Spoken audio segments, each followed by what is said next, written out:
Hi, everyone, and happy Friday. So as Greg mentioned, some of you may recognize Kumar as a former relationship manager at Lenox. He moved on from Lenox to work as a wealth manager at TIAA, following as a director of investment services at UNFCU. He currently serves as a financial consultant in Fidelity Investments, and he is a frequent speaker for diversity and inclusion, financial literacy, as well as involved in several charities and community work. So thank you everyone for having me today as part of this speaker series, my first. So hopefully I do a good job. I had the pleasure of meeting Kamar and learning more about his impressive story of turning obstacles into opportunities. And with that, let's jump on in to learn more about your humble beginnings and your story of how family influenced who you are. Yeah, thank you. It's my absolute pleasure to be here, and it's great to be addressing Lenox. I have a lot of love for this firm and who it has made me. So yes, my beginnings, I was born in Jamaica. As I'm sure a lot of you still remember. Came to the United States when I was 4. My parents made sure to send me back every summer until I was 14. And so imagine leaving Brooklyn and then being up in the countrysides in Jamaica, being in a farmland. When we were younger, we had to catch water, bathe outside, those kind of things. It gave a very stark contrast to all of the fortunes that I had growing up in New York and in Brooklyn. And it kept me, I think, focused on the things that I could do to help as many people as possible and to appreciate the fact that there's just so many differences between all of us. So I had that. I also grew up playing sports. I loved basketball, and that was a solace for me at times when things were rough in Brooklyn. It taught me discipline. It taught me having a very strict work ethic and a focus on improvement can yield results even if you don't typically see it. It also honed my competitive spirit. Had to learn how to scale that back a little bit over the years, but it helped me to pick that up. And then foundationally, my parents made our home immersive learning, I guess, lab, so to speak. My father made sure that we had books to read all the time, would take us to the library over the weekends. We would also not be allowed to watch TV. They'd give us articles to read, and then we'd have to debate my parents randomly on either side. So all of these things, I feel like, made a special, very nurturing environment that allowed me to dig my roots in and express who I was as a person, whether it be from a competitive perspective up onto who I wanted to be, what I wanted to be exposed to. My parents are excellent about that. So you talk about your strong upbringing, and this is instilled in a work ethic. Your father sounds like an incredible man. I need to step up my parenting game. So how did this strong work ethic translate over into your college experience? Yeah, so I was a part of all different types of organizations. I was part of the Unity Cultural Organization, which was the head of all the cultural organizations on the campus. I was the chair.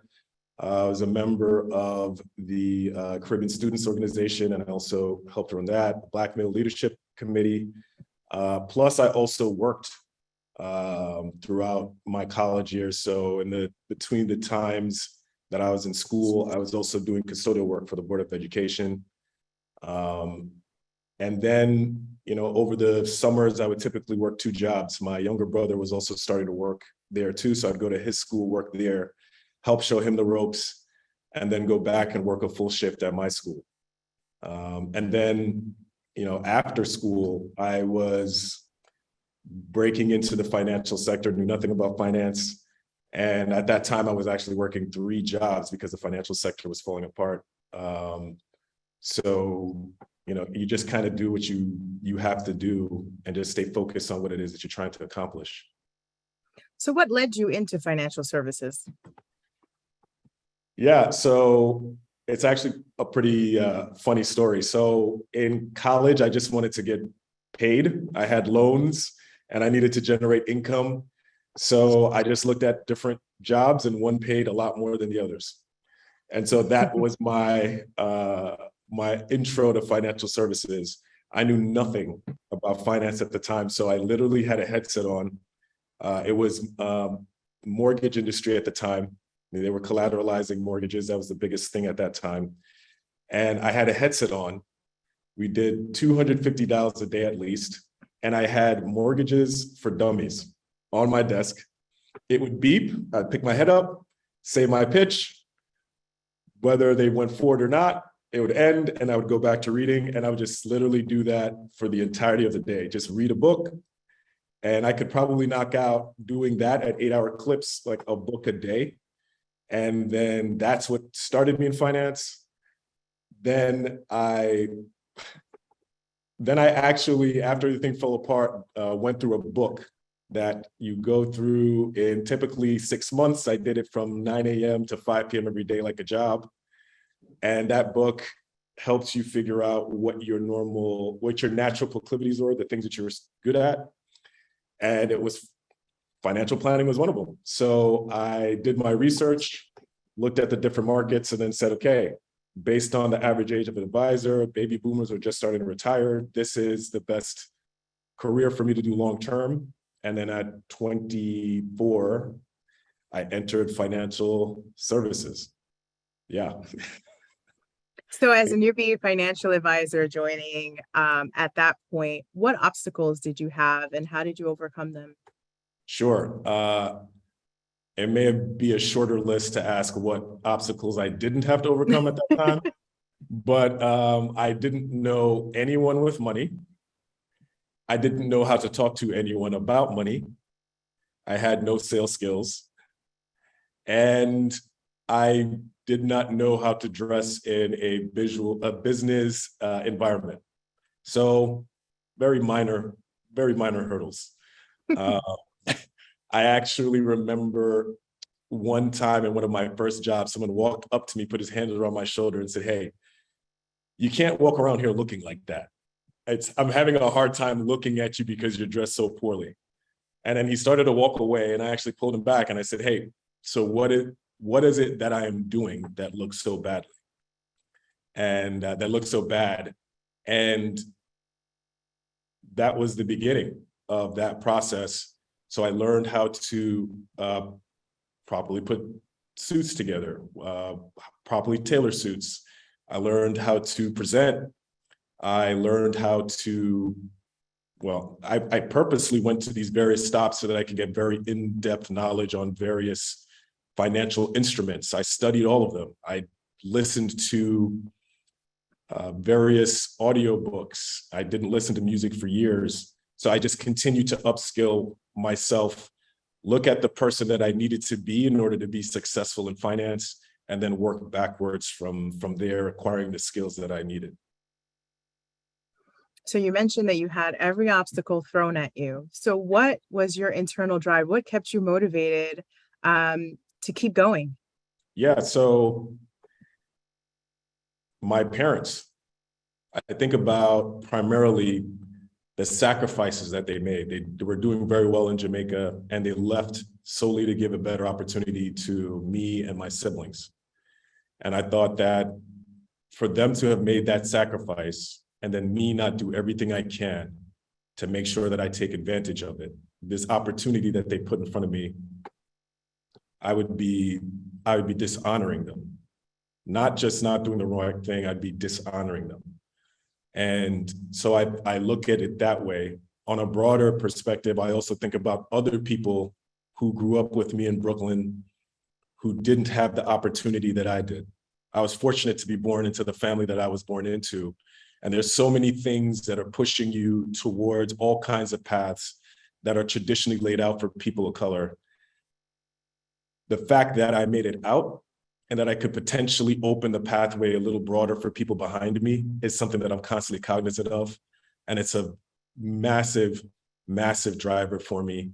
And then personally, I also want to make sure that when I have my family, that I can put them in the best position possible to similarly to what my parents did for me. So those are the things that I think about, some of it a little personal and some of it a bit broader in terms of the societal impact that I could potentially have. So you mentioned opening up the door behind you, and I know that during our conversations, you mentioned your heart of service. So for anyone on this call, how did you bring that into your career? And if someone doesn't know how to, well, how would you motivate them to create opportunities around them for other people? Yeah, so ultimately, you just have to think to yourself, is this the kind of world that I want to live in? And if it's not, if you see things that can be improved, you could either be the change that you want to see in the world, or you can say that's someone else's problem. I think we've gone past the point when we can look at problems in this world and say, I'll leave that for someone else.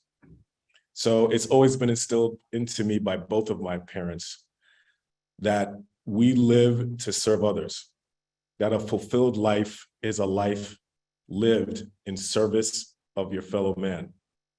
So it boils down to our family beliefs. It boils down to our family's Christian beliefs. And so that's the way that I engage the world. I always think to myself, how would I wish to be treated if I were in this situation and someone else is in a position to help me? And if you choose humanity each time, beautiful things happen. And so it's not even a burden. I see it as a privilege being able to serve others. So when we spoke, you had given us this really incredible Nelson Mandela quote that you mentioned resonated with you. So it's resentment is like drinking poison and hoping it will kill your enemy. So why does this quote resonate to you? And can you help others who may not understand it, what this means? Sure. So I had to learn early on in life that things are not fair. We can get really sidetracked in thinking about how unfair things are, how unjust things are. Why is it that I have to be dealing with all of these things and others aren't? And then I realized, one, we all have our own crosses to bear. You have no idea what other people are dealing with. And wasting time thinking about what you're entitled to is a waste of energy. So I realized that the people that you're sitting down thinking about, wasting all this time and energy and anger towards, they've gone on with their day. Whatever it is that they did, typically in ignorance, there's typically not any type of evil motive behind it. They're now gone on with their day and on to the next thing, and you're carrying this thing around with you, and they're just unaware. So I had to realize and internalize the fact that, yeah, it's unjust. Yeah, things potentially may not be fair, but ultimately the only thing I can do is what I can control about that situation, what's in my locus of control. That's all I can do. So I learned to stop holding on to grudges. I learned to stop looking at other things and what people need to do and just focus on what I can control and what I can do to make myself more effective in that situation. That's incredible. When I hear you, I hear about a lot of the learning that we've done in the last, 2 years where diversity and inclusion has been more the forefront of everyone's mind. And there's so much unconscious bias. And like I opened up in the beginning about you creating opportunities from obstacles, how did you translate that into your career? So you had to overcome different things, and you've talked about creating diverse teams. So how have you harnessed everything, and how are you paying it forward? Sure. So it initially began with challenging myself and doing things that I thought were very scary. So some people here may or not be familiar, but the multi-life, I'm sure everyone here knows about. I remember when I first started at Lenox, I was in the middle of doing a kick where I had to do things that scared me. Whenever I thought I couldn't do something, I had to then do it. And I remember I heard Greg do the multi-life pitch and talk about how we had to call someone that was an SVP and above and practice our phone call. And I remember thinking to myself, wow, you'd have to be really crazy to call Greg. So then I had to call Greg. And then he was my multi-life pitch. And it actually surprised him too, because I don't think anyone had ever done it before. And I didn't die. I did it. He gave me feedback, and I didn't immediately die. So I took that as a good sign that I could continue to push the envelope on things and continue to do things that scared me. And the more that I did that, the more that I realized that amazing things happened. That not only did bad things not happen, but really good things happen. And I feel as though so many people, especially people of color, we've been so conditioned to believe that when we put ourselves out there, the world is not going to accept us, that people will not see us for who we are. They'll see us for what they think we are. And I just want to pay it forward by letting people know that that's the case with a lot of people. There's a lot of bias. There's a lot of mistrust. There's a lot of injustice, but there are good people as well. And similarly to that Nelson Mandela quote, they enrich your lives in so many ways. And the person who loses out is not only just you, but all of us as a society at large. So I'm always out giving speeches, interacting with different people, just to let people know that, yes, you can interact with someone who's of a different background than you. It is non-threatening. It may even be enjoyable. And it's also beautiful, because that's where all of the spice of life resides. So I feel. So I hear you saying, take a chance and ask for the opportunity. So I'm sitting here like, if I was a younger version of myself and I hear Kamar speaking and, I resonate with all of your experience, how would this individual create an opportunity when how do you envision your next step, and what makes you take that step towards the goal that you're trying to achieve? Sure. So I would start off with challenge your assumptions. We have so many interesting beliefs, and we think so many things with such certainty. I would say the very first thing is to make sure that you are constantly pushing outside of your comfort zone. You will be absolutely astounded by the way that some people react to certain things when you're willing to put yourself out there. And I know that's a huge challenge for everyone, really, but especially for people of color, because of the experiences that we've had. Another way that I would tell people to focus on creating opportunity as well is don't be afraid to look into things that are non-traditional. I once was mentored by someone who was an art dealer and had a specialty in working with people in art galleries and artists. And I was actually able to learn some really interesting, nuanced estate planning techniques and the various challenges that artists have in terms of their illiquidity. And it's a lot of the challenges that a lot of our high net worth clients have. And I would have never known about that market if I hadn't taken a chance to be exposed in that way.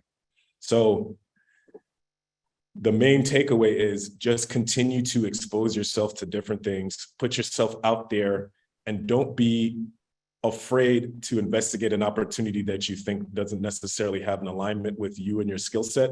You may find yourself pleasantly surprised by what you find when you get there. So how do you approach someone for mentorship?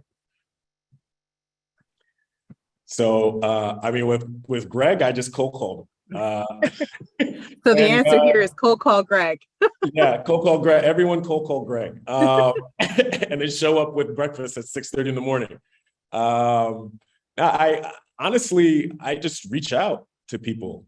I would say a few things that I've seen now that people are asking me for mentorship that I realize are some faux pas or things that can help raise the likelihood of that person taking you on. I would say one thing is having an interest in what that mentor is looking for or trying to do and see if you could potentially help them. You usually want to be someone's mentee because they have skills or are in a position that is attractive to you. One, you can learn some useful skills by doing that and having that person oversee what you're looking to do and learn. But the second thing is you'll actually provide value to that mentor in a way that most mentees are not looking to do. So that by itself would be a differentiator, especially if it's someone who's sought after. And then the other thing is, don't just seek out a mentor in your field. A mentor could be anyone you admire in any aspect of life. I found the more that I go through life, the more things overlap and interact with each other in surprising ways, and you wouldn't see it unless you are already exposed. So those are the things that I've seen that have added the most value to me personally and have enriched my mentorship relationships as well. So being someone who is as driven as you, working as diligently, and you keep your head down working, what has helped you with picking your head back up and saying, what's your next steps from a career perspective? How do you pay it back and do all of the things that you're doing in diversity, inclusion, and community? What would you share for anyone here? Because we have sales folks who are going 1,000 miles per hour. What stops you and keeps you grounded? Sure. And I know that pressure. So I ultimately, and I have wallpapers on my phone and all that, but I ultimately have a few guiding principles. So the first one is the fact that one of these days is going to be my last. And every morning I wake up is a gift. I plan with long-term in mind, but I always try to keep in mind that one day, if I'm lucky and wake up, one of these will be my last one. And I don't know which one that is.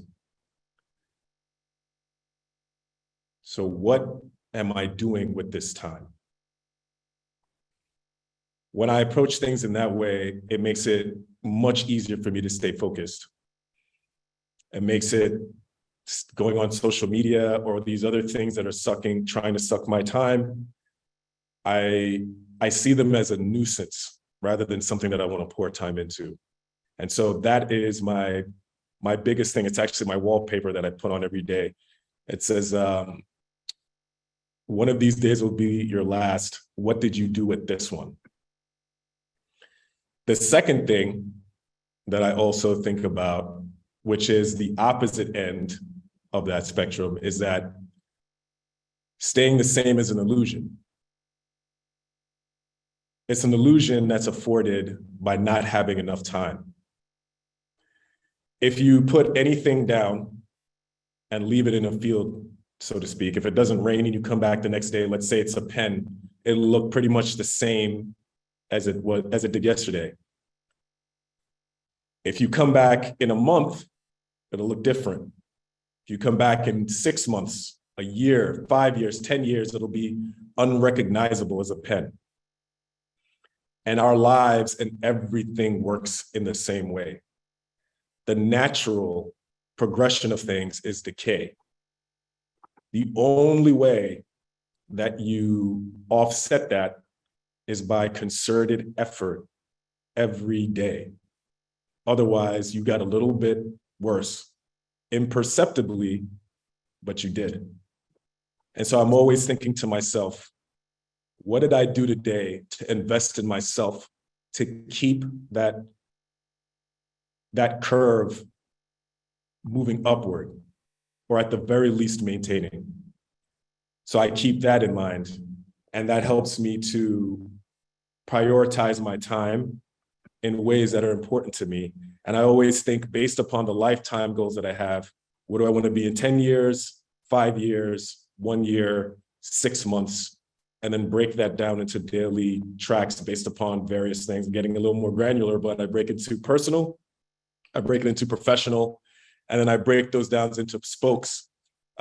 Professional working in my business, what do I want to do in my practice? Professional on my business, what skills do I want to pick up in running my actual practice from a business operations standpoint?